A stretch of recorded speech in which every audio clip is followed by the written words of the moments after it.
In September of 1998, a private investment firm operating from a modest office in Greenwich, Connecticut, reached a point where its continued existence threatened the stability of global financial markets.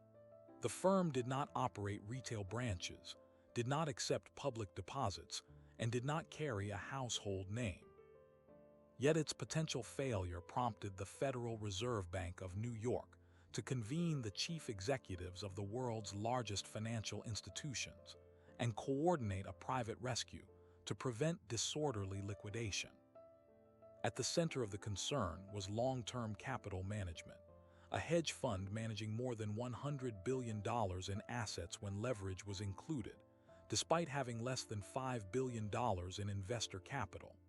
Its positions spanned sovereign bonds, interest rate swaps, equity derivatives, and volatility trades across multiple continents. Many of these positions were deeply interconnected with the balance sheets of the banks now sitting around the table. The intervention was quiet. Markets remained open. Depositors were not informed. There was no public announcement of failure. Yet the episode marked a moment when confidence in the self-correcting capacity of modern financial markets was tested under controlled conditions and found fragile. Long-term capital management was founded in 1994, at a time when global financial markets were undergoing rapid integration. Advances in computing, derivatives pricing, and cross-border capital flows had made it possible to identify and exploit small discrepancies between theoretically similar assets. The prevailing belief was that markets, while occasionally volatile, tended toward equilibrium. Deviations were considered temporary, measurable, and exploitable. The firm's founders embodied this worldview. Among them were former senior bond traders from Salomon Brothers and academics, whose work formed the foundation of modern financial economics. Two partners were Nobel laureates recognized for developing models that described how rational investors should price risk over time. Their presence lent intellectual credibility to the firm's methods and reassured investors that uncertainty could be managed through mathematics. LTCM's strategy was not directional speculation. It did not attempt to predict whether interest rates would rise or fall. Instead, it focused on convergence trades, positions designed to profit when price differences between related securities narrowed. For example, if two government bonds with similar maturities traded at slightly different yields, the firm would buy the cheaper one and sell the more expensive, expecting the spread to close. These trades were expected to produce small gains with high probability. To make them meaningful, the firm applied leverage. Borrowing allowed it to amplify modest price movements into substantial returns. In stable conditions, this approach appeared disciplined rather than reckless. Risk models showed low volatility. Historical data suggested that extreme deviations were rare and temporary. Counterparties agreed. Major banks extended credit on favorable terms. Collateral requirements were modest. Positions were rolled over routinely. The firm's reputation, combined with its apparent sophistication, reduced scrutiny. LTCM became deeply embedded in the plumbing of the global financial system, not through size alone, but through interconnectedness. Inside long-term capital management, decision-making followed a structured logic. Trades were evaluated based on expected return relative to modeled risk. Correlations between assets were estimated using historical data.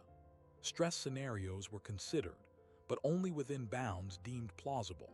The firm assumed that markets might experience volatility, but not sustain dislocation across multiple asset classes simultaneously.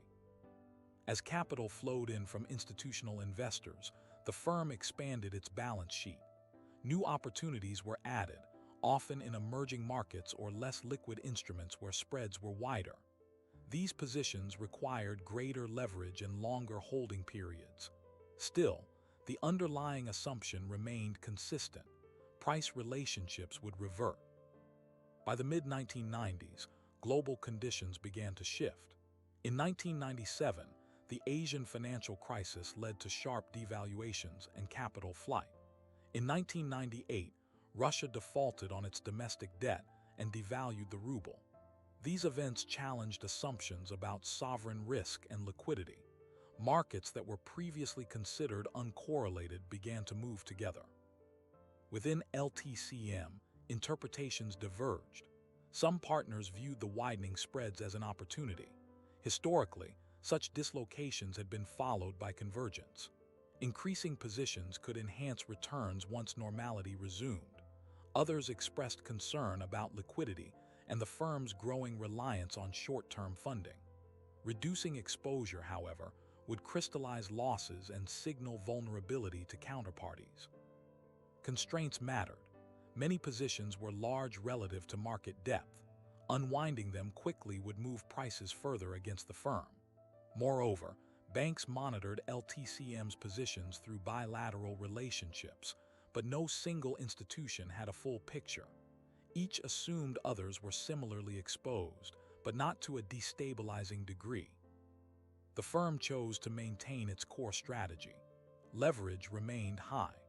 Confidence in the models persisted, supported by decades of historical data that did not include a synchronized global retreat from risk.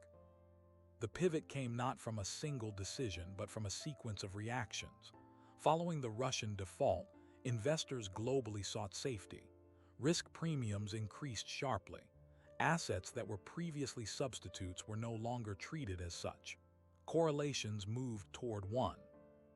For long-term capital management, this meant that nearly all major positions moved against it simultaneously.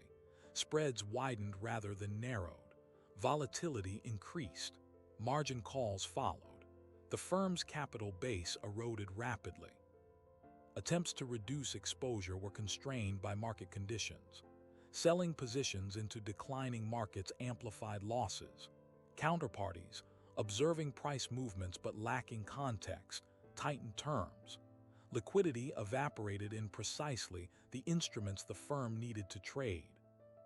By early September 1998, LTCM had lost more than 90% of its capital. Its remaining positions, if liquidated abruptly, threatened to destabilize markets already under stress. The issue was no longer the survival of a hedge fund, but the orderly functioning of the financial system. The Federal Reserve Bank of New York became involved not as a regulator of LTCM, but as a coordinator. The concern was that a disorderly collapse would force banks to absorb losses simultaneously, triggering broader deleveraging. Markets for government bonds, interest rate swaps, and equity derivatives could seize. Rather than provide public funds, the New York Fed convened a meeting of LTCM's major counterparties. The objective was to engineer a private recapitalization that would stabilize the firm long enough to unwind positions gradually. 14 institutions agreed to contribute capital in exchange for control. The arrangement was completed without formal government guarantees. Markets calmed. LTCM's positions were reduced over time. Losses were absorbed by investors and counterparties, not taxpayers. From a narrow perspective, the intervention succeeded.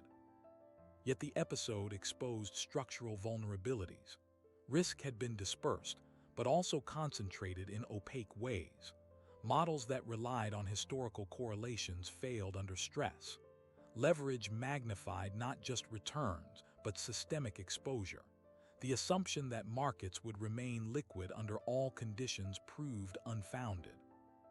In response, regulators and institutions revisited risk management practices. Disclosure requirements for hedge funds remained limited, but banks increased internal scrutiny. Value-at-risk models were supplemented with stress testing. The language of systemic risk entered more mainstream discussions, though often abstractly. In later years, long-term capital management was often reduced to a parable. Narratives emphasized overconfidence, intellectual hubris, or the dangers of excessive leverage. The presence of Nobel laureates became shorthand for misplaced faith in theory. These interpretations, while convenient, obscured more than they revealed. The firm did not operate outside prevailing norms. Its strategies were extensions of widely accepted practices. Its counterparties were sophisticated institutions with their own models and incentives. The system functioned as designed until it encountered conditions it was not designed to handle. The episode highlighted a tension inherent in modern finance. Tools developed to manage risk at the institutional level can amplify risk at the systemic level when adopted broadly. Diversification reduces individual exposure, but shared assumptions increase collective vulnerability. LTCM's collapse did not result in regulatory overhaul. Markets adjusted incrementally. Memory faded. The models remained, refined but fundamentally intact. By the end of 1998, long-term capital management had ceased to exist as an independent entity. Its positions were unwound, its offices closed, its name entered financial history. Markets moved on. The system absorbed the shock without public rupture. What remained was a clearer view of how stability can mask fragility, and how confidence, once embedded in structure rather than judgment, becomes difficult to locate. The episode did not resolve the question of how much risk is acceptable, or who ultimately bears it. It simply demonstrated that, under certain conditions, risk becomes visible only when it can no longer be managed quietly.